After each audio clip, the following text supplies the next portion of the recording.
নমস্কার বন্ধুরা, আমার চ্যানেলে তোমাদের সকলকে স্বাগত জানাই। আমার আজকের রেসিপি নিরামিষ তিল কাঁকরোল। কাঁকরোলগুলোকে গোটা প্রথমে ভালো করে ধুয়ে নিচ্ছি। আমার আগের একটা ভিডিওতে আমি বলেছিলাম আমি 15-16 দিন বাড়িতে থাকবো না, সেই জন্য তোমাদের ভিডিও দেখতে পারবো না, কোনো কমেন্ট করতে পারবো না। তাই তোমরা অনেকে জিজ্ঞেস করেছো আমি বেড়াতে গিয়েছিলাম কি না। হ্যাঁ, আমি লেহ লাদাখ বেড়াতে গিয়েছিলাম। এবার সেখান থেকে ভিডিও দেখা, কমেন্ট করা সম্ভব হতো না। আমার নিজের কয়েকটা ভিডিও রেডি করা ছিল, সেগুলো হোটেলের ওয়াইফাই থেকে মাঝে মধ্যে একটা একটা করে ছেড়ে দিতাম।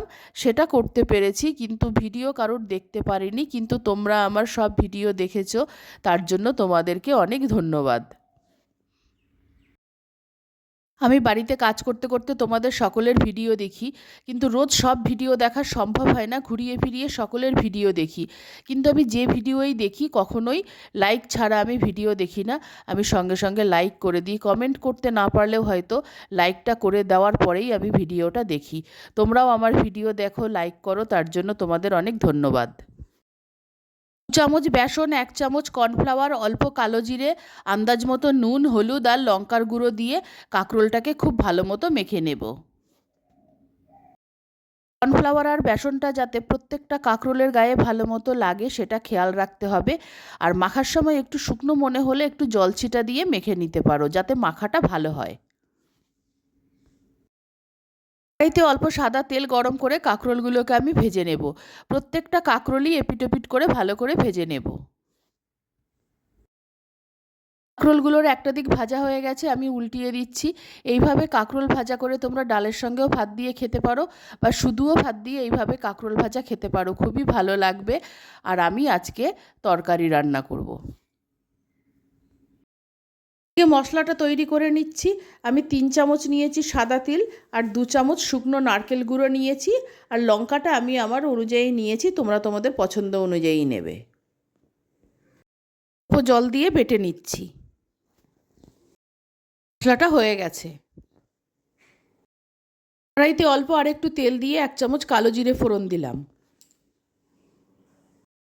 কালো জিরেটা ভাজা হতেই 2টো ছোট টমেটো টুকরো করা দিয়ে দিলাম। অল্প একটু নুন দিয়ে টমেটোটা নরম হওয়া পর্যন্ত ভেজে নিচ্ছি। টমেটোটা নরম হয়ে গেছে, এবার বেটে রাখা তিল আর নারকেলটা আমি দিয়ে দিলাম। মিক্সিং জারে অনেকটা মশলা লেগেছিল, অল্প জল দিয়ে ধুয়ে জলটা দিয়ে দিলাম। এটা ফুটে উঠেছে, এখন ভেজে রাখা কাঁকরোলগুলো সব দিয়ে দিলাম। অল্প জল লাগবে, কাঁকরোলগুলো ভাজতে ভাজতেই সিদ্ধ হয়ে গেছিল। মিনিট 10 মিডিয়াম ফ্লেমে ফুটিয়ে নেব, তাহলেই রান্নাটা হয়ে যাবে। আর এই রান্নাটা শুকনো হবে, ঝোল বেশি থাকবে না। স্বাদটা ব্যালেন্স করার জন্য অল্প চিনি দিয়ে দিলাম। রান্নাটা হয়ে গেছে, আমি নামিয়ে নিচ্ছি। আর কতটা শুকনো রেখেছি তোমরা দেখতে পাচ্ছ। এটা গরম ভাত দিয়ে, রুটি, পরোটা দিয়ে খেতে খুবই ভালো লাগে।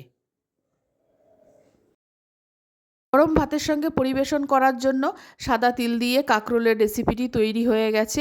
এটা ভাতের সঙ্গে খেতে খুবই ভালো লাগবে।